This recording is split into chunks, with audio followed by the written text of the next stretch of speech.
Olá pessoal, tudo bem? Eu vim aqui para responder uma pergunta de um inscrito que ele deixou nos comentários, é o Daniel. Ele trouxe uma pergunta bem pertinente, bem interessante. Eu acredito que vai dar 2 vídeos, tá? Mas eu vou tentar responder da melhor forma nesse vídeo aqui. Se eu não conseguir, eu complemento depois, tá bom? A pergunta do Daniel é a seguinte: ele perguntou por que tem profissionais cristãos que, mesmo tendo formação na área da psicologia, da psicanálise, da psiquiatria, e de todas as outras IAs, né, que trata de saúde mental e emocional, não conseguem ajudar os irmãos da própria denominação, da própria igreja, quando esses irmãos caem num erro, né? Por que esses profissionais não conseguem ajudá-los a se levantar na fé?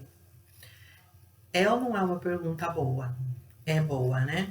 Então, eu trouxe aqui 3 pontos para falar agora para vocês, tá? E aí, se precisar, eu complemento e vocês me avisam lá nos comentários. O primeiro ponto é que nem todo profissional cristão acredita que fé e ciência possam caminhar juntas, tá bom? Então, ele faz uma escolha no momento que ele vai exercer sua profissão. Ele escolhe por aplicar somente o conhecimento científico, o conhecimento acadêmico, técnico dele, tá? E ele deixa a fé à margem, né? Ele professa a fé dele lá na igreja, de uma outra forma, e ele não traz o conhecimento bíblico, ele não traz a importância da fé para a sua prática profissional. Tá tudo bem com isso, cada um acredita naquilo que quer, né? E vida que segue. O segundo ponto, né, é a falta de empatia com a situação apresentada, ok? É quando o profissional ele não consegue se colocar no lugar do cliente dele, do paciente dele, em relação àquela situação que ele foi tratar. Ele não consegue sentir a dor, ele não consegue pensar como ele não consegue dimensionar se agiria da mesma forma que aquele paciente naquela situação. Então falta a empatia. Quando falta a empatia, significa que nós não compreendemos a totalidade daquele ser que está ali na nossa frente para ser cuidado. Se eu não compreendo essa totalidade, né, o mais correto, o mais ético é que eu não coloque a minha mão e encaminhe ele para um outro colega para que possa prosseguir com o tratamento, com o cuidado, tá bom? Esse tipo de profissional, ele é respaldado por lei, tá? Tanto os conselhos que regulamentam as profissões quanto os conselhos de código de ética, eles garantem para determinadas áreas de atuação, tá? Que o profissional tem esse direito de não atender situações e casos com quem ele não tem empatia, tá bom? Então, eles estão respaldados por lei. Ok, cada um com a sua consciência. Porque aí alguns podem perguntar, mas e a caridade cristã? E o amor ao próximo? Gente, cada um vai dar conta do seu, ok? O terceiro ponto, que é o que eu acredito que vai dar aí a possibilidade de ter um outro vídeo para resposta, para que fique bem claro, né, para todos, é o seguinte: nem todos os profissionais cristãos têm um conhecimento aprofundado da palavra, tá bom? Para que eu possa fazer a junção da ciência e da fé, eu tenho que ter os dois na minha balança aqui, ó, no mesmo nível. Eu não posso aplicar mais a ciência ou mais a fé, tá? É lógico que existem casos, tá? Óbvio, existem casos que a ciência vai ser mais efetiva e existem casos que a fé vai ser mais efetiva. Mas em termos de conhecimento, tá? Como profissional, eu tenho que ter o equilíbrio. Eu tenho que ter 50% de ciência, 50% de fé. No momento da prática, da atuação profissional, é que eu, como profissional, vou avaliar, né, se ali vai caber mais a ciência, o meu conhecimento acadêmico ou mais o meu conhecimento espiritual, que é a minha fé, certo? Infelizmente, assim, nem todos os profissionais têm o conhecimento aprofundado da palavra de Deus, a compreensão. O Daniel, ele usou um termo, né, lá na pergunta dele, que eu achei bastante interessante, né, denominações que têm filosofias exclusivas, né. Eu vou tomar liberdade de substituir a filosofia por doutrina exclusiva. Nós sabemos que tem denominações, tem igrejas, comunidades religiosas que seguem uma doutrina exclusiva, porque elas são diferentes de todas as outras, né. E esse exclusivismo, né, essa doutrina exclusiva traz uma compreensão, também um entendimento diferente de pontos importantes da palavra de Deus. Esses pontos, assim, geralmente eles estão associados à palavrinha, a 3 palavrinhas: pecado, perdão e salvação.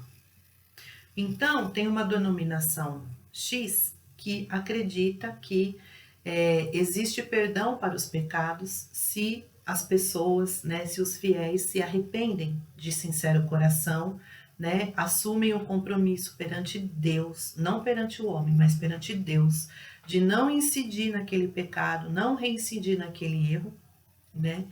E eles têm ali, eles vão ser conduzidos, né, pelos seus líderes a ter a vida espiritual restaurada, para que eles retomem a comunhão com Cristo, com Deus e com o corpo de Cristo, ok?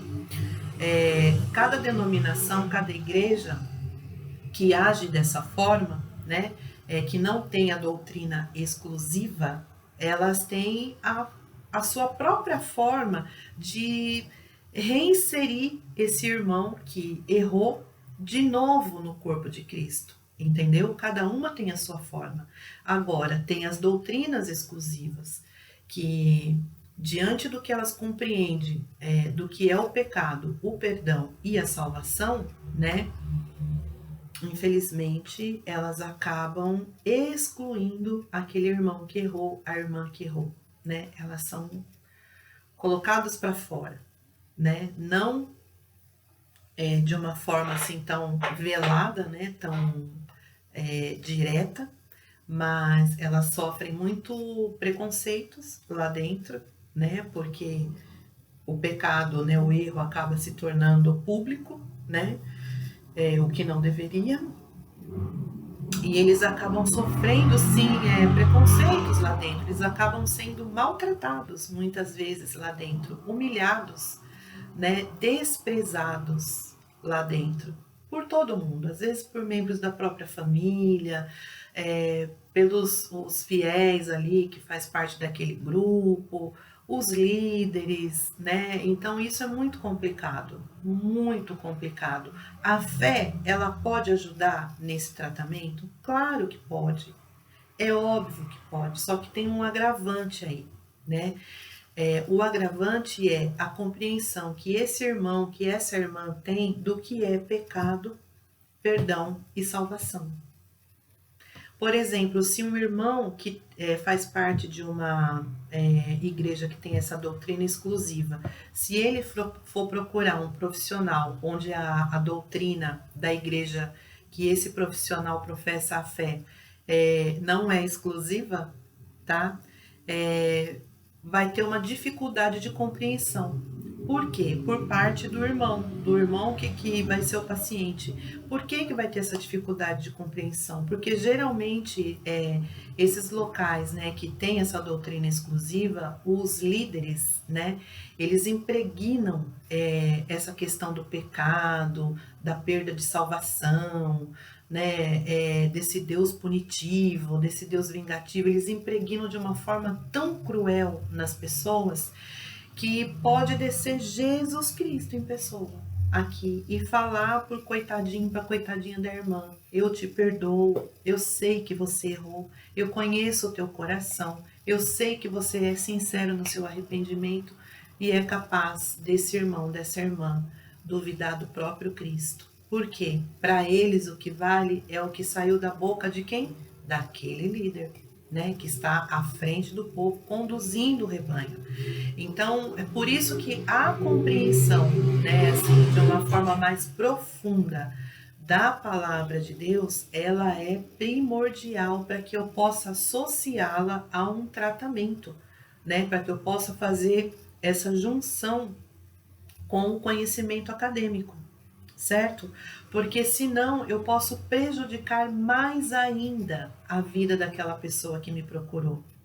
Porque eu vou apresentar para ele um Deus bondoso, um Deus amoroso, um Deus que perdoa, um Deus que não abandona, que é um Deus diferente do que ele conhece, né? E assim, a minha orientação para esse paciente, né, é que se ele se arrependeu verdadeiramente daquele pecado, ok? O que que ele tem que fazer? Ele tem que procurar o líder dele, né, para que ele seja apoiado espiritualmente pelo líder, né? O psicanalista, o psicólogo, né, ou o psiquiatra não vai dar esse suporte espiritual substancial que a pessoa precisa, tá? Nós vamos utilizar dos elementos da fé, da espiritualidade, da palavra de Deus para complementar a ciência que nós aplicamos. Mas nós não temos condições de dar esse suporte substancial para a pessoa. Esse suporte tem que ser dado pelo líder dela. E se esse irmão ou essa irmã ainda estiver introduzido nessa denominação que tem essa doutrina exclusiva, vai ser bem difícil dele conseguir se levantar espiritualmente de novo, se levantar na fé, porque é o próprio lugar onde ele está o abate, entendeu? Se ele tentar levantar, eles vão abater. É isso que vai acontecer. E quando um profissional é da mesma denominação, aí eu deixo a pergunta para vocês, do que vai adiantar? Porque o próprio profissional também acredita, né, que é um pecado que não tem perdão. E aí, o que fazer com essa pessoa, com esse irmão?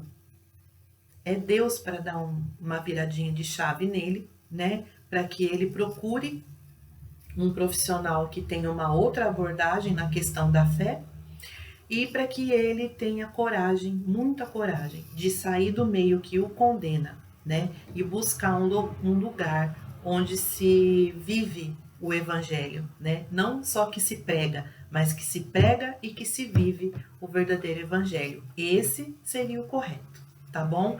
Esse ponto aqui, gente, que eu falei para vocês, que é o ponto 3, assim, ele é mais extenso, tá? É que senão o vídeo vai ficar muito longo e eu vou trazer um vídeo complementar falando disso, porque é um ponto muito importante. É aqui que muita gente acaba se perdendo no caminho, tá bom? Então, eu vou pedir para vocês, assim, deixar nos comentários, né, se vocês ficaram com dúvida, o que mais vocês querem perguntar a respeito desse assunto, deixa nos comentários que eu já vou complementando para fazer o outro vídeo, tá? E eu já quero deixar aqui o meu agradecimento para quem já se inscreveu no meu canal, são quase 50 já. Muito obrigada, assim, vocês vão me ajudar demais na minha formação. E assim, é muita gratidão, tá bom? Que eu tenho por vocês.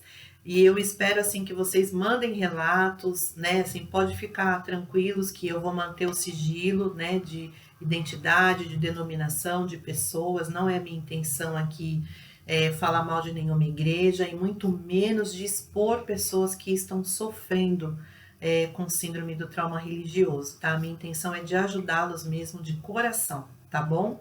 Então, depois eu vou colocar o complemento aqui desse item 3 que eu falei para vocês. Obrigada!